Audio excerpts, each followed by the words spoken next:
The market was alive with noise and movement. Traders shouted prices. Aliens of all shapes and colors pushed through the crowd. Ships rumbled above in low orbit, and smells of strange cooked meats filled the air. But in the shadows behind a garbage bin, something small and quiet moved. She had no name to most of them. Just a thing they ignored or threw trash at. She looked like a child, but not quite. Her skin was a soft silver tone, thin and wrinkled from cold, hunger, and fear. Her hair was tangled and dirty, eyes too big for her thin face, glowing faintly.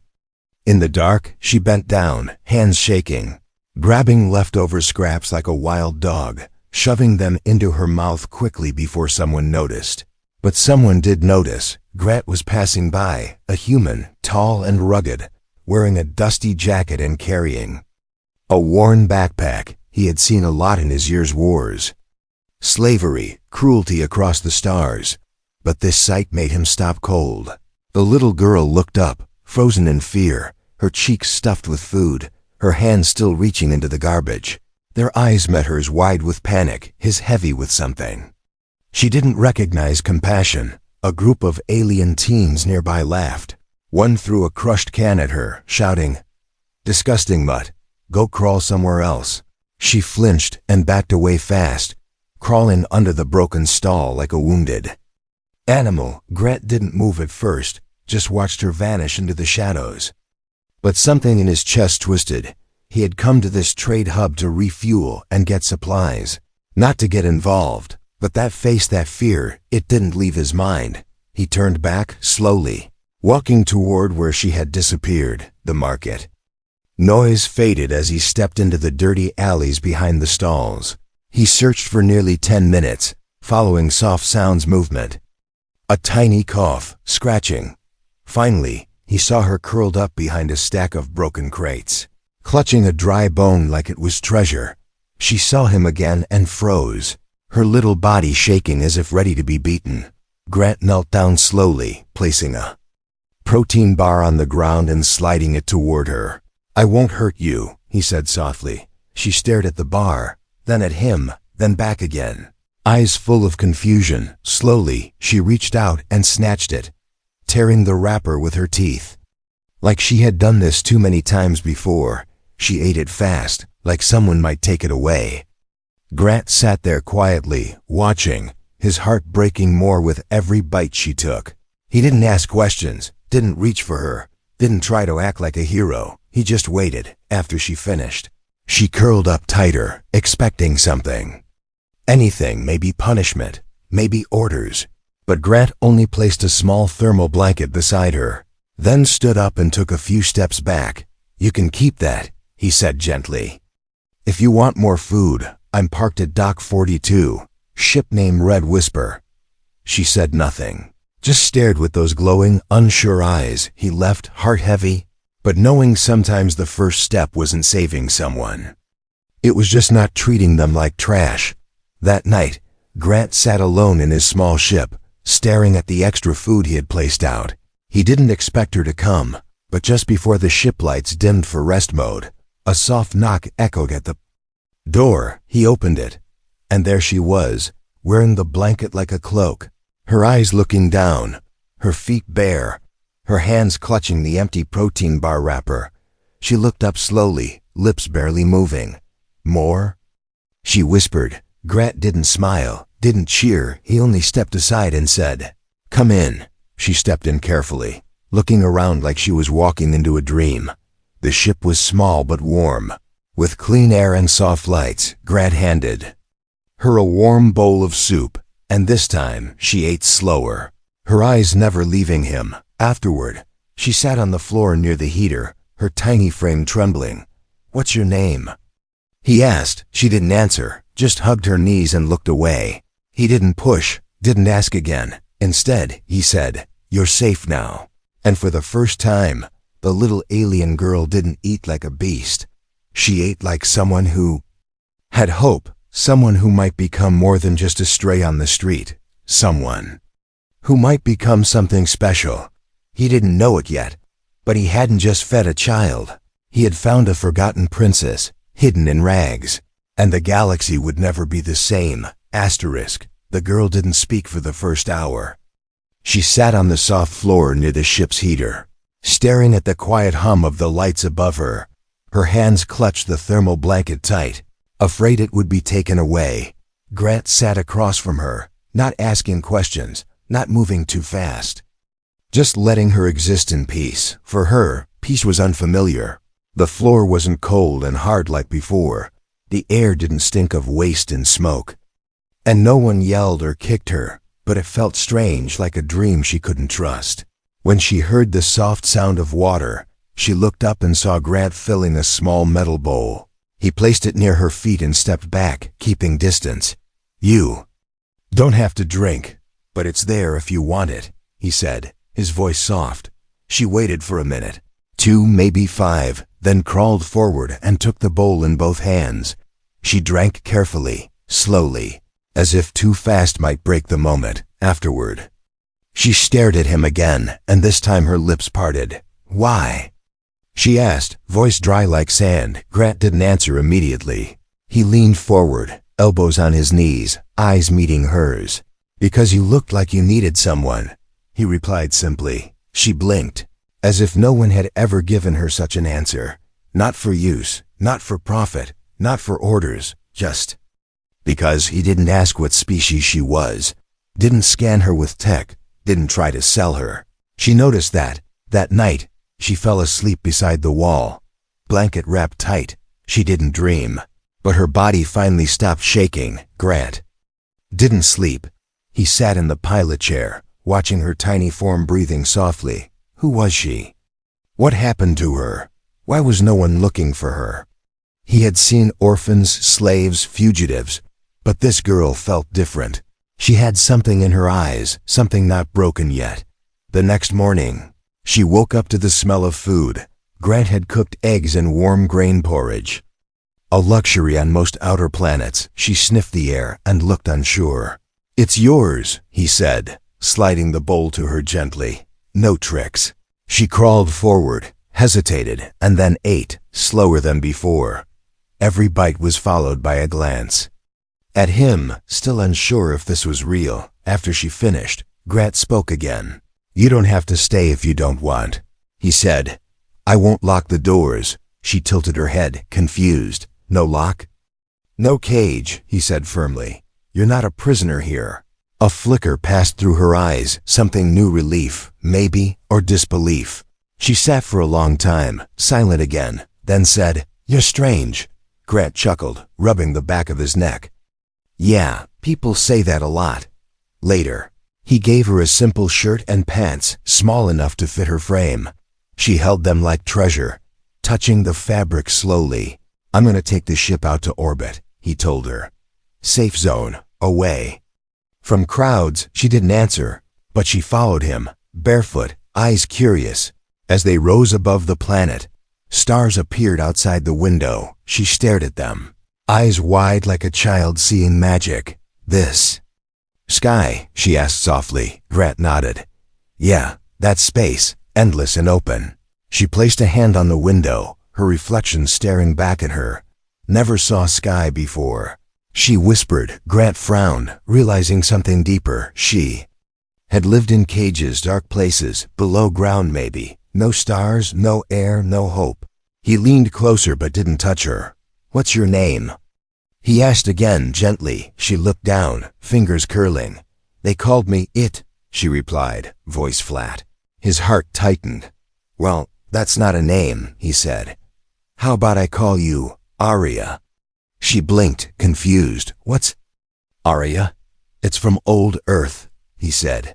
"Means a beautiful song." She thought for a moment, then gave a tiny nod. "Aria," she repeated, tasting the word like a new food.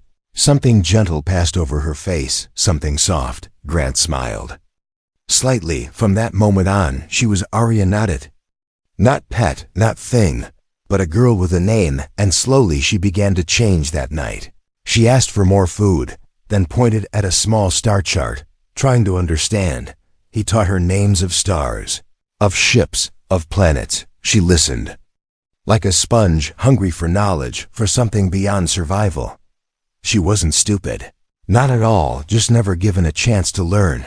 Grant saw her, really saw her not as a rescued creature, but as a person, and Arya started to see herself that way too.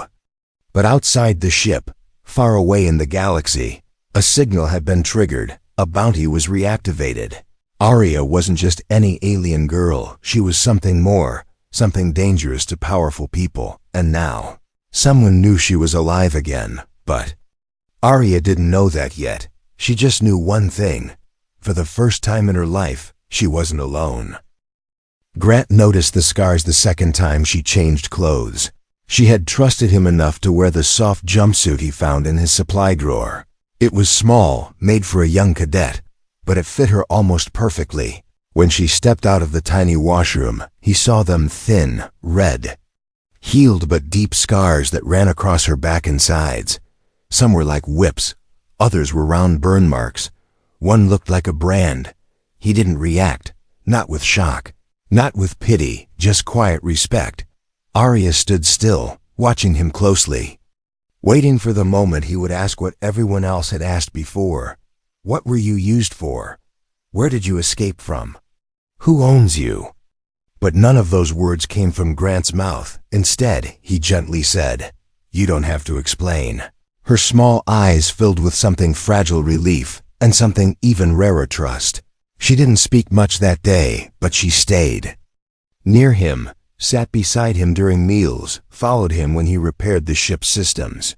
She began to ask small questions. What's this button? Why is this light red? Why do you keep this broken helmet? Grant answered each one with calm patience, like a father teaching a child who had never been allowed to ask anything. When she sat at the console chair and leaned her head on the dashboard, he smiled. She was finally relaxing, but at night, he heard her cry in her sleep. Soft sobs, small whimpers, and sometimes words in a language he didn't understand. He never woke her, just sat outside her room, making sure she knew someone was nearby when she opened her eyes. A few days passed this way, quietly, like calm before a storm. But Grant couldn't shake the feeling that something wasn't right. So he sent a private message through an old contact, someone who owed him a favor. He asked about missing alien children, slave auctions, royal disappearances, anything that could explain Arya's background. He expected no answer, or at best, a vague reply. But what he got changed everything. The encrypted message came back in red priority level. Urgent, do not let her be found. She is registered property of the Zerkari Elite House under the name Specimen X93.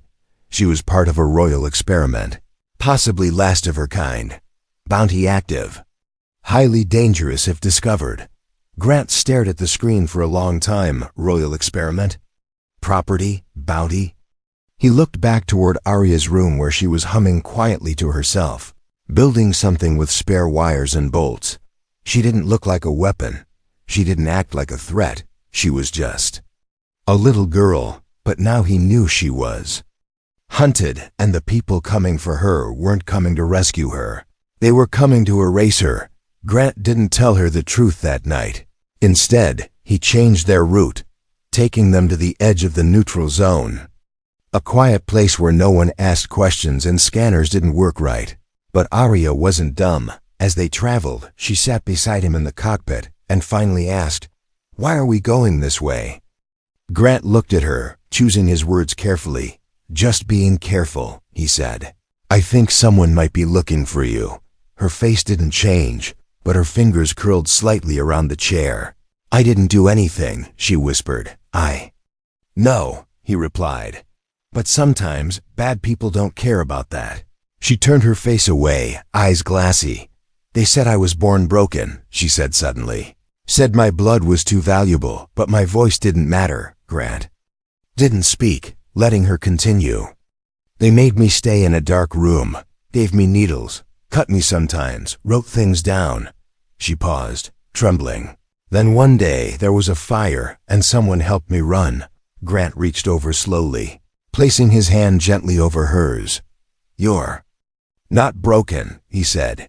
"You're not property, and you're not going back there." Her lip trembled, and she looked at him like she wanted to believe, but didn't know how. That night, she brought him something. It was a small cube, half machine, half crystal, glowing faintly with blue light. "This was inside me once," she said. "I pulled it out when I escaped." Grant stared at it. This wasn't a toy. This was high-level tech, something tied to tracking or data storage. "What do you want me to do with it?" he asked. She looked at him with fierce eyes. "Destroy it," she said, "and promise me you won't let them put anything else in me ever again." He nodded, walking to the forge compartment of his ship. He dropped the cube into the heat chamber, closed the lid, and pressed the red button. Together, they watched as it melted into nothing. That was the moment Arya knew he wasn't just helping her. He was choosing her, choosing to protect her, even when it put him in danger. She wasn't just alone anymore. She was something more. And Grant? He was beginning to realize he hadn't rescued a lost girl. He had rescued a spark that could ignite something much bigger. And the galaxy would burn before he let them take her again. Grant had been in many alien markets before. He had seen dirty deals, rare tech sold in the shadows, slaves in cages pretending to be merchandise.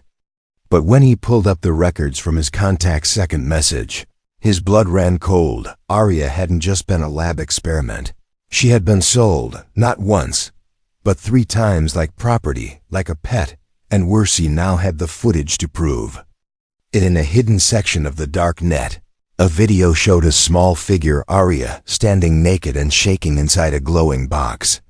The alien auctioneer introduced her as exotic specimen, engineered by royal houses, rare genetic code. Docile and quiet. Laughter followed, then numbers. Bids came fast and high, from nobles, warlords, and collectors who didn't even care what she was, just that she was unique. Grant's fists tightened as he watched her stand silently, flinching with every light and sound. The footage cut off when the winning bidder, a tall green alien with gold tattoos, approached her with a leash in hand. "Sold to the Lord of Zothir," the voice said. Arya stood behind Grant now, watching the video with wide, frozen eyes. She hadn't known about the recording. She didn't remember the flashing lights or the voices, but she recognized the glass box. "I was cold," she whispered, "and hungry." Grant shut the screen off instantly, turning to her. "You don't ever have to see that again," he said firmly. She didn't cry, but her face went blank, her arms wrapping around herself like armor. "They gave me to a rich family after that," she said. "I had to kneel all day, wear ribbons, eat after the pets." Grant's chest ached. At her words, it wasn't just abuse, it was humiliation. Crafted cruelty. He sat down beside her, not speaking right away, just being there. "Arya," he said after a long pause, "you're not someone's trophy, and you never were." "But why me?" she asked. "Why did they want me?" Grant hesitated, then shared the full truth. He had pieced it together from old science reports, encrypted whispers, and forgotten military records. "You're the last of a race called the Ellerin," he said.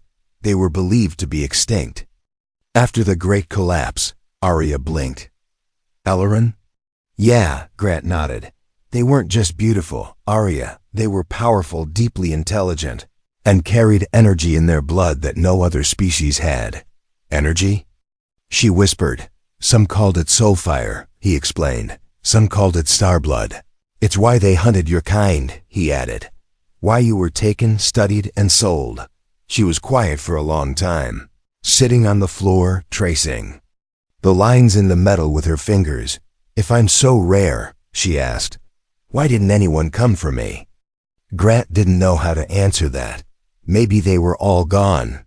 Maybe no one even knew she existed. But he said the only truth he had. "I came." Her eyes lifted to meet his, a tiny flicker of light inside them. She nodded once and stood up, her back straighter than ever. Then she said something that surprised even herself. "I want to find them," she whispered. "The others like me." Grant looked at her. "You're sure?" She nodded. "If I'm the last?" "I want to know why," he agreed, but with caution.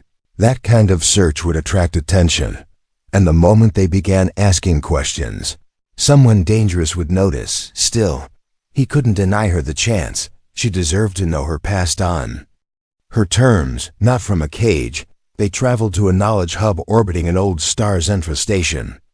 A place filled with history, librarians, and secrets. Grant disguised the ship under a false name and identity, using all his tricks to stay hidden. Inside the station, Arya walked beside him, wearing a hood and cloak, blending in with the crowd. They entered the deep archive section, where ancient texts and holograms were kept in silence. An old alien scholar greeted them, looking suspicious at first, until Grant slipped him a coin that glowed blue.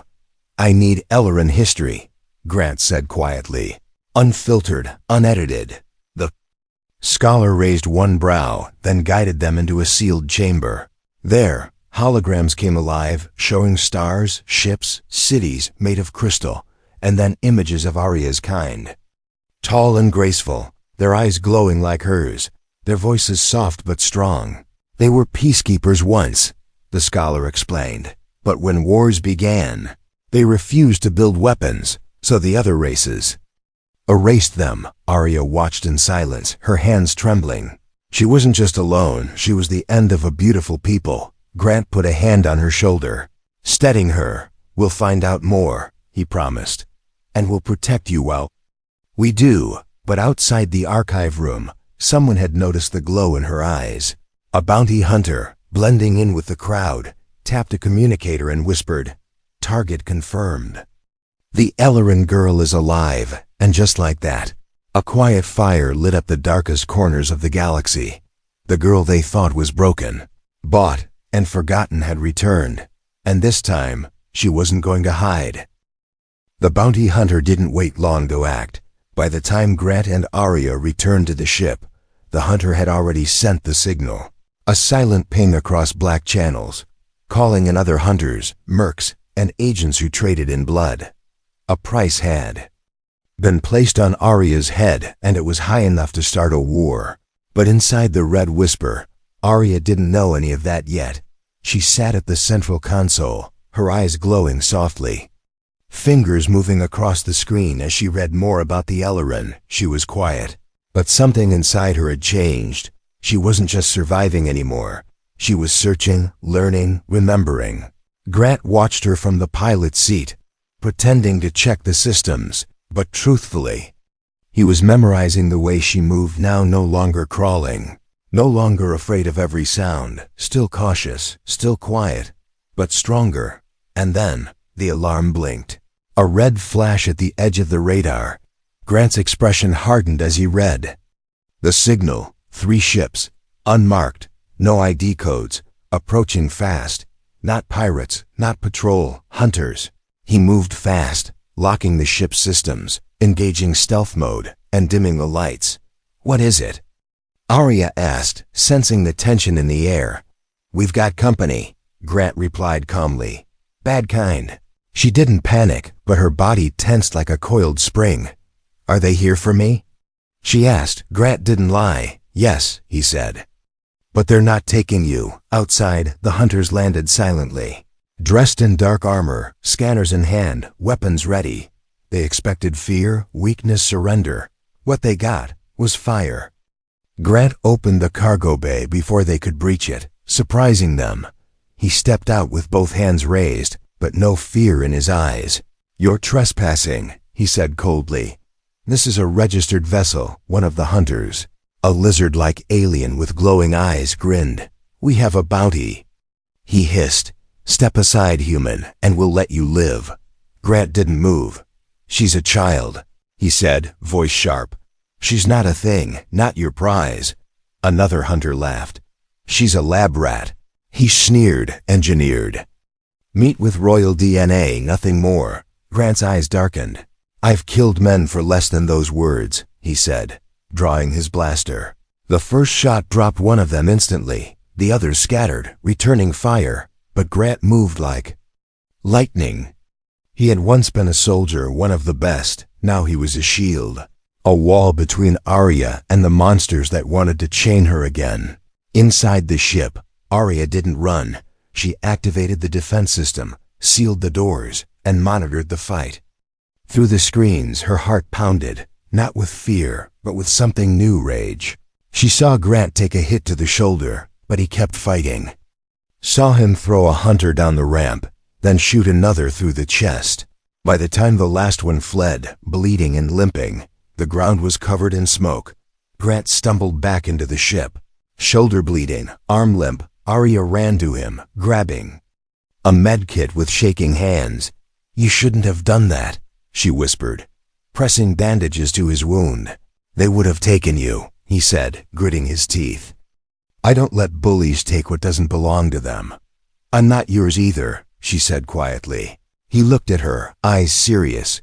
"No," he agreed. "You're not mine." "You're yours," he added, "and that's why I'll fight for you." Tears filled her eyes, but she blinked them away. She finished patching him up, then sat beside him on the floor. "I used to think I was broken," she said, like a toy someone threw away. "But when you came," she continued, "you didn't see trash. You saw me." Grant didn't say anything at first, just looked at her. Then he said softly, "When I found you in that alley, Arya, I didn't know who you were, but I knew you mattered. And now that I do know who you are, I'll never stop protecting you." She leaned against him slowly, her head resting on his uninjured shoulder. "You're not like the others," she whispered. "You're not afraid of what I am." "No," he said, "but they are. They're afraid of what you'll become if you grow strong again." That night, Arya didn't cry. She stayed awake, staring at the stars through the window. The scars on her back still burned, but not from pain, from fire, a quiet, growing fire that whispered a truth she had never dared to believe. She wasn't a pet or a tool or an experiment. She was something far more powerful, and someone had finally dared to see it. The ship floated in the quiet black of space. Behind them burned ground, broken enemies, silence. Ahead stars stretching like an endless road of light. But inside the ship, something was changing. Arya stood in front of the mirror in the tiny washroom. For the first time, she looked at herself, not as prey, not as garbage, not as a thing, but as someone real. Her scars were still there. Her skin still carried the marks of cruelty. But her eyes, glowing softly, looked different now, not afraid, not hiding. Grant watched her from the hallway, not wanting to interrupt. She had been quiet since the attack, not broken, but deep in thought. That morning, she had asked him a strange question. Can people forget who they are? He had answered, yes, especially when others keep telling them lies. Arya was remembering. Pieces came in flashes, faces, sounds, voices that echoed in her mind like music she couldn't quite catch. A song sung by someone with the same glowing eyes as her. A voice that once said, "You are light, even if the stars go dark, later." Grant gave her something wrapped in soft cloth. A small silver pendant with strange symbols carved into it. He had bought it at Zentra Station's archive shop in Ellerin. Artifact from a destroyed temple. "I thought it looked like you," he said with a smile. Arya held it carefully, her fingers tracing the symbols. Suddenly, something flickered in her mind. Not a memory of feeling warmth, connection, a whisper. "It was mine," she said slowly. "I remember now." Grant raised an eyebrow. "Are you sure?" She nodded. "My mother wore it around her neck. She said it would protect me." Grant didn't ask more. He simply helped her clip the chain around her neck. From that moment, Arya stood straighter, a little taller, a little calmer, like something heavy had been lifted from her chest. That evening, as the ship glided near a nebula, she sat beside Grant in the cockpit. She stared out at the swirling lights and said, "I think I used to be someone important." Grant glanced at her, then back at the stars. "You still are," he said. She looked down, clutching the pendant. "I don't know how to be that person," she admitted. "You don't have to be who you were," he said gently. "You just have to choose who you want to be now." She smiled at that, a small, tired smile. "Then I want to be someone strong," she whispered. Someone who helps, not hides, suddenly. An alarm blinked softly on the dashboard, not danger communication. A nearby ship was hailing them. Old diplomatic channel, royal signature. Grant frowned and opened the link carefully. Masking their ID. A hologram flickered to life, showing a tall alien woman dressed in blue royal armor. Her eyes widened when she saw Arya behind Grant. "It's true," she gasped. "She lives." Grant stepped forward quickly. "Who are you?"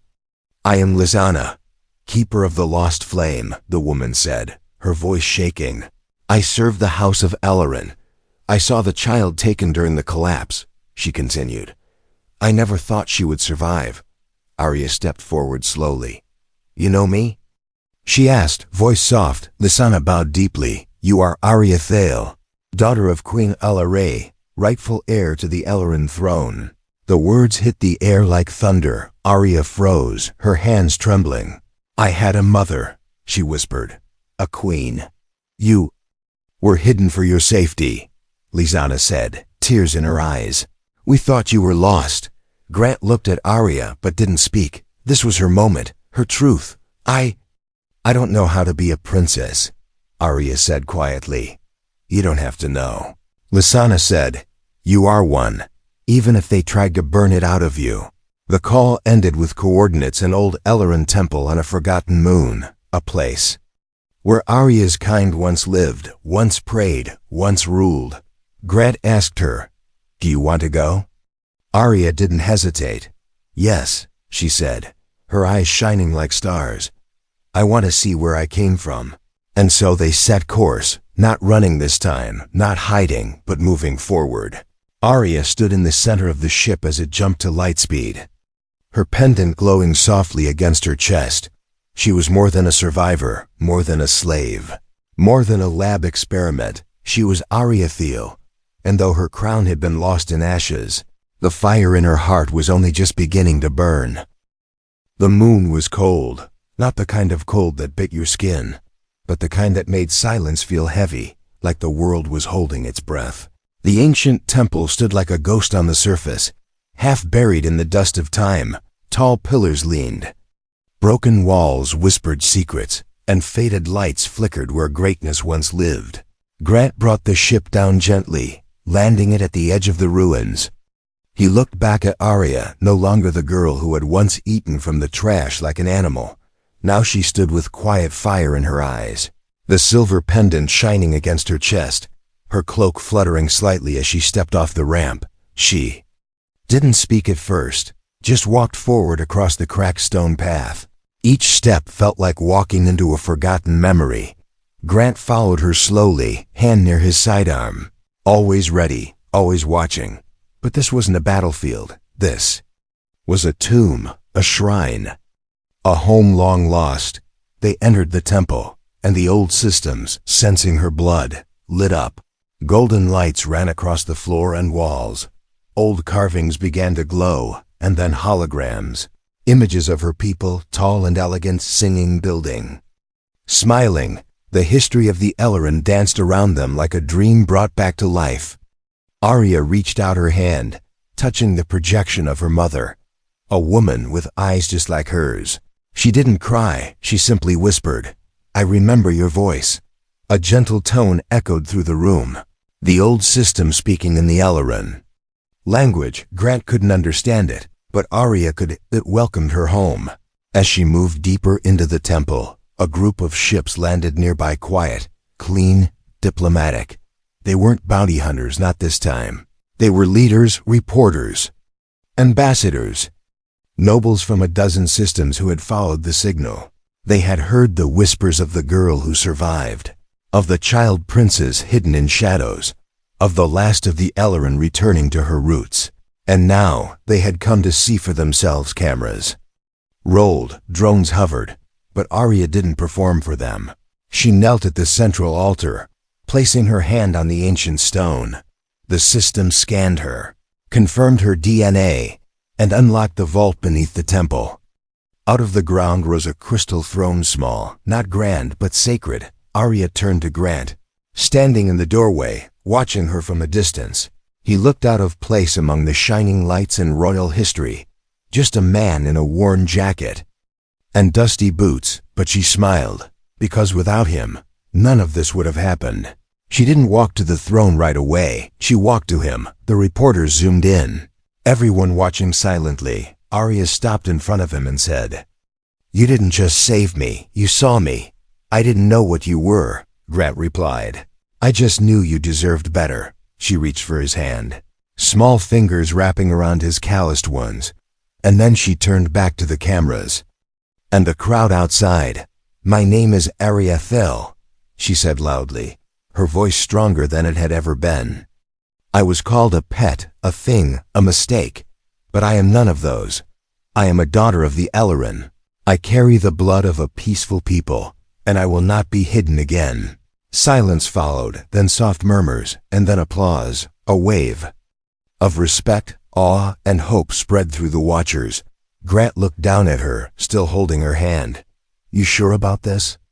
he asked quietly. She nodded. "I don't want to rule. I want to heal," she said. "But I can't do it alone," Grant smirked. "You're not alone anymore." Princess, later, after the crowd left, after the lights dimmed and the stars rose again, they sat outside the temple together. Arya leaned against his side, tired but calm. "You think it'll ever be easy?" she asked. "No," he said with a soft chuckle, "but the best things never are." She looked up at the stars, then down at their joined hands. "Thank you for choosing me," she whispered. "I didn't choose you," he replied. "I recognized you." And with that, the galaxy changed, not because of war, or power, or destruction, but because one broken girl was seen by one stubborn human.